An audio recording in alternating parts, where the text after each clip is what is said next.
Story 18. The Divided Kingdom. King David ruled for 40 years.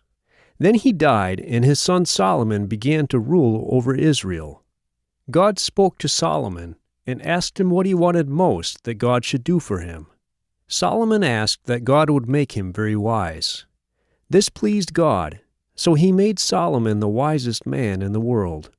Solomon learned many things and was a very wise ruler. God also made him very wealthy. In Jerusalem, Solomon built the temple for which his father David had planned and gathered materials. People now worshipped God and offered sacrifices to him at the temple instead of at the tent of meeting. God came and was present in the temple, and he lived there with his people. But Solomon loved women from other countries.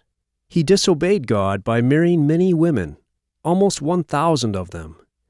Many of these women came from foreign countries and brought their gods with them and continued to worship them. When Solomon was old, he also worshipped their gods. God was angry with Solomon because of this.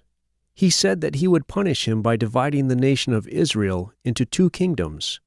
He would do this after Solomon died. After Solomon died, his son Rehoboam became king. All the people of the nation of Israel came together to accept him as their king. They complained to Rehoboam that Solomon had made them do a lot of hard work and pay a lot of taxes. They asked Rehoboam to make them work less. But Rehoboam answered them in a very foolish way. He said, "You say that my father Solomon made you work hard, but I will make you work harder than he did, and I will make you suffer worse than he did." When the people heard him say this, most of them rebelled against him.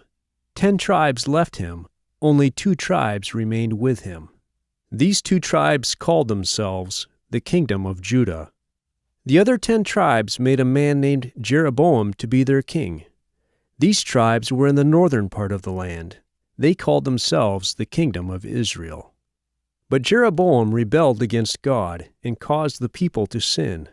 He built 2 idols for his people to worship. They no longer went to Jerusalem in the Kingdom of Judah to worship God at the temple. The kingdoms of Judah and Israel became enemies and often fought against each other. In the new Kingdom of Israel, all the kings were evil. Many of these kings were killed by other Israelites who wanted to become king in their place. All of the kings and most of the people of the Kingdom of Israel worshipped idols. When they did this, they often slept with prostitutes and sometimes even sacrificed children to the idols. The kings of Judah were descendants of David. Some of these kings were good men who ruled justly and worshipped God. But most of Judah's kings were evil. They ruled badly, and they worshipped idols. Some of these kings even sacrificed their children to false gods. Most of the people of Judah also rebelled against God and worshipped other gods.